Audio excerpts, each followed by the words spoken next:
Assalamualaikum warahmatullahi wabarakatuh. Perkenalkan, nama saya Ariana Dia Kusumaningrum dengan NIM K7121046 dari kelas 1A Prodi Pendidikan Guru Sekolah Dasar Kebumen, Fakultas Keguruan dan Ilmu Pendidikan Universitas 11 Maret.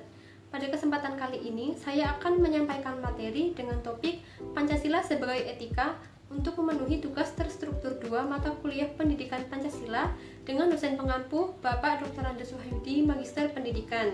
Kali ini saya akan menyampaikan materi dengan subbab Pancasila sebagai solusi persoalan bangsa dan negara atau studi kasus korupsi, sehingga diharapkan kita dapat mengerti konsep etika Pancasila, konsep korupsi, Pancasila sebagai solusi persoalan bangsa dan negara yaitu kasus korupsi, dan KPK sebagai lembaga negara penindak korupsi. Sebelum memasuki materi, mari kita simak video berikut ini. Sederet nama menteri kini harus berurusan dengan Komisi Pemberantasan Korupsi. KPK telah memeriksa Menteri Agama Lukman Hakim Saifuddin dan menghadirkan Menteri Agama di persidangan kasus jual beli jabatan di Kemenak yang melibatkan mantan Ketua Umum P3 Romahur Muzi. Saat awal kasus ini diungkap, KPK sempat menggeledah ruang kerja Menteri Agama pada 18 Maret 2019. Saat itu KPK menemukan uang senilai 180 juta rupiah dan 30.000 dolar Amerika Serikat. Selain Romahur Muzi, kasus ini juga melibatkan 2 pejabat di Kementerian Agama. Tak hanya Menteri Agama, KPK kini juga mengusut ada tidaknya kaitan Menteri Perdagangan Enggar Tias Toluskita. Dalam kasus yang melibatkan anggota Komisi 6 DPR Bowo Sidik Pangarso, KPK telah menggeledah ruangan kerja Mendak pada 29 April 2019 lalu. Dalam kasus ini, Bowo Sidik menyebut menerima uang 2 miliar rupiah dari Enggar Tiasto untuk memuluskan Permendak tentang perdagangan gula kristal rafinasi. Menteri lainnya yang namanya muncul dalam pengusutan kasus korupsi adalah Menteri Pemuda dan Olahraga Imam Nahrawi. Menpora sejauh ini masih berstatus sebagai saksi dalam kasus suap penyaluran dana hibah Komite Olahraga Nasional Indonesia atau KONI. Ada tidaknya keterlibatan nama-nama menteri dalam kasus korupsi, tentu semuanya akan kembali pada bukti yang dimiliki KPK.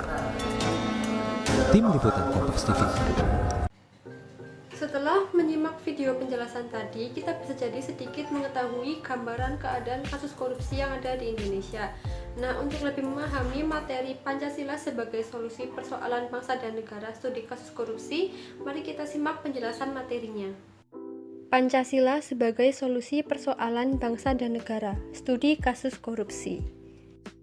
Sebelumnya, apa itu etika Pancasila? Etika berasal dari bahasa Yunani, yaitu ethos yang artinya adalah watak kesusilaan atau adat. Etika Pancasila merupakan salah satu cabang dari filsafat yang kemudian dijabarkan melalui sila-sila Pancasila untuk mengatur perilaku kehidupan bermasyarakat, berbangsa, dan bernegara di Indonesia. Pada dasarnya, bangsa Indonesia telah mempunyai nilai-nilai ketuhanan, kemanusiaan, persatuan, kerakyatan, dan keadilan sejak ribuan ratusan tahun yang lampau, ketika negara Indonesia belum berdiri.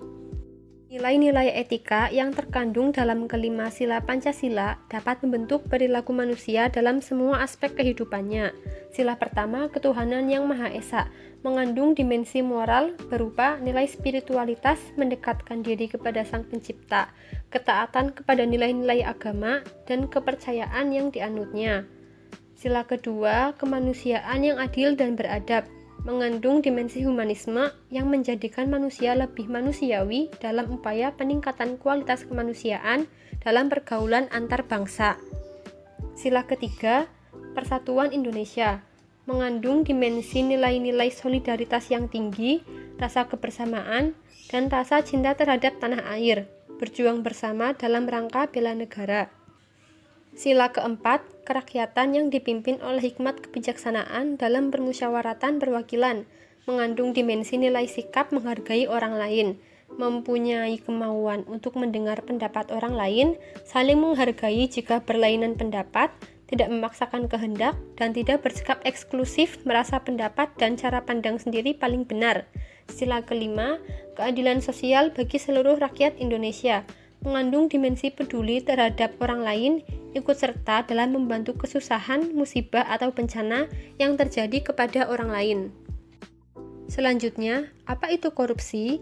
Berdasarkan Undang-Undang Nomor 31 Tahun 1999, korupsi adalah tindakan setiap orang yang secara melawan hukum melakukan perbuatan memperkaya diri sendiri atau orang lain atau suatu korporasi yang dapat merugikan keuangan negara atau perekonomian negara. Berdasarkan Kamus Besar Bahasa Indonesia atau KBBI, korupsi adalah penyelewengan atau penyalahgunaan uang negara, perusahaan, organisasi, yayasan, dan sebagainya untuk keuntungan pribadi atau orang lain. Faktor internal dan faktor eksternal penyebab terjadinya korupsi.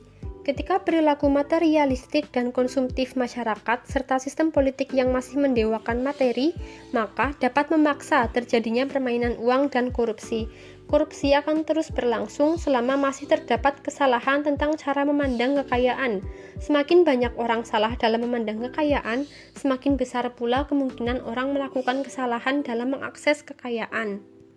Faktor internal meliputi aspek perilaku individu dan aspek sosial. Aspek perilaku individu yaitu sifat tamak atau rakus manusia, moral yang kurang kuat, dan gaya hidup yang konsumtif. Sedangkan aspek sosial, perilaku korup dapat terjadi karena dorongan perilaku keluarga. Kaum behavioris mengatakan bahwa lingkungan keluargalah yang secara kuat memberikan dorongan bagi orang untuk korupsi dan mengalahkan sifat baik seseorang yang sudah menjadi pribadinya. Lingkungan dalam hal ini malah memberikan dorongan dan bukan memberikan hukuman pada orang ketika ia menyalahgunakan kekuasaannya. Sedangkan faktor eksternalnya meliputi aspek sikap masyarakat terhadap korupsi, aspek ekonomi, aspek politis, dan aspek organisasi. Aspek sikap masyarakat terhadap korupsi, yaitu masyarakat kurang menyadari bahwa korban utama korupsi adalah masyarakat itu sendiri. Masyarakat kurang menyadari bahwa dirinya terlibat korupsi, dan masyarakat kurang menyadari bahwa korupsi akan bisa dicegah dan diberantas bila masyarakat turut aktif dalam agenda pencegahan dan pemberantasan. Aspek ekonomi yaitu pendapatan tidak mencukupi. Aspek politis, kepentingan politis, meraih dan mempertahankan kekuasaan. Sedangkan aspek organisasi adalah kurang adanya sikap kepedulian pimpinan, tidak adanya kultur organisasi yang benar. Jenis-jenis korupsi. 1. Kerugian keuangan negara. 2. Suap menyuap. 3. Penggelapan dalam jabatan. 4. Pemerasan. 5. Perbuatan curang. 6. Benturan kepentingan dalam pengadaan. 7. Gratifikasi. Dampak negatif korupsi ada 5, yaitu 1. Melambatnya pertumbuhan ekonomi negara. 2. Menurunnya investasi. 3. Meningkatnya kemiskinan. 4. Meningkatnya ketimpangan pendapatan. 5. Menurunkan tingkat kebahagiaan suatu bangsa. Lalu bagaimana hubungan etika Pancasila dengan korupsi sebagai solusinya? Perilaku korupsi yang terjadi kemudian telah merusak etika Pancasila bahkan tidak mengamalkannya. Jika ditelisik pada nilai-nilai etika pada sila pertama Pancasila bahwa korupsi sangat bertentangan dengan ajaran agama. Semua agama sepakat bahwa mengambil hak yang bukan miliknya dan menimbulkan kerugian bagi banyak orang merupakan perbuatan yang dilarang dan berdosa. Nilai religius merupakan nilai ketuhanan yang bersumber langsung dari kepercayaan agama, yang menjadikannya nilai tertinggi dan mutlak, sehingga para koruptor jelas telah menentang sila pertama yang berkaitan dengan nilai ketuhanan, dan dapat dikatakan bahwa mereka telah menafikan ajaran agama. Selain itu, perilaku korupsi tidak mencerminkan keadilan dalam memperlakukan manusia, tidak menghargai manusia karena telah mengambil hak milik orang lain. Pada dasarnya, sesama manusia memiliki hak dan kewajiban serta kedudukan yang sama. Pelaku korupsi telah melanggar hal tersebut karena telah merasa memiliki jabatan, kekuasaan, harta, sehingga dapat membeli hukum dan semaunya mengambil hak yang seharusnya diberikan kepada masyarakat. Pelanggaran selanjutnya yaitu mementingkan kepentingan pribadi di atas kepentingan umum, sehingga dapat dikatakan melanggar sila persatuan Indonesia. Kasus korupsi massal contohnya, atau dapat dikatakan korupsi bersama, karena pada dasarnya korupsi tidak dilakukan oleh satu orang saja, melainkan lebih dari satu orang atau lebih. tindakan tersebut bukanlah perbuatan yang diindahkan oleh etika Pancasila, karena tidak ada termuat dalam Pancasila yang memuat nilai-nilai yang mengizinkan warga negaranya melakukan tindakan pencurian, mengambil hak orang lain, dan menimbulkan kerugian bagi bangsa dan negara. Korupsi merupakan hal yang mengancam bagi bangsa Indonesia karena secara langsung akan merugikan kas negara. Hal ini kemudian membuat Indonesia tertinggal dari negara lain, terutama dalam bidang pembangunan, baik pembangunan manusia secara keseluruhan maupun pembangunan dalam bidang ekonomi, infrastruktur, budaya, dan sebagainya. Padahal prinsip utama seorang pelayan publik dan masyarakat pada umumnya dalam menjauhi tindakan korupsi harus menjadi kefahaman agama sebagai prinsip dasar dan utama. Perbaikan aspek internal individu seorang pekerja adalah selalu berusaha menanamkan nilai-nilai kebaikan yang bersumber dari ajaran agama, norma, dan moral. Apabila seseorang mempunyai keyakinan bahwa rezeki merupakan pemberian dari Tuhan, maka tidak akan melakukan tindakan pencurian atau korupsi. Memiliki keyakinan bahwa Tuhan Maha mengetahui dan melihat setiap tindakan yang dilakukan manusia, maka penyimpangan yang merugikan orang lain dan bahkan negara tidak akan terjadi, walaupun tidak diawasi oleh lembaga KPK.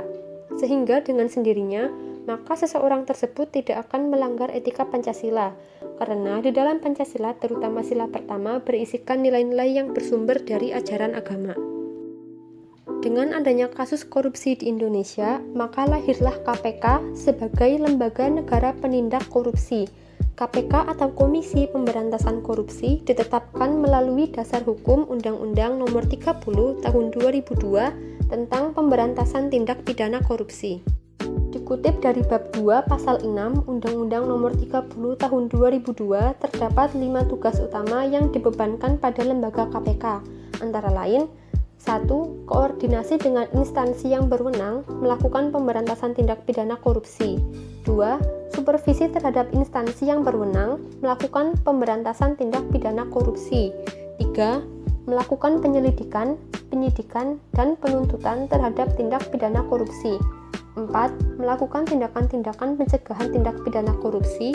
Dan 5. Melakukan monitor terhadap penyelenggaraan pemerintahan negara.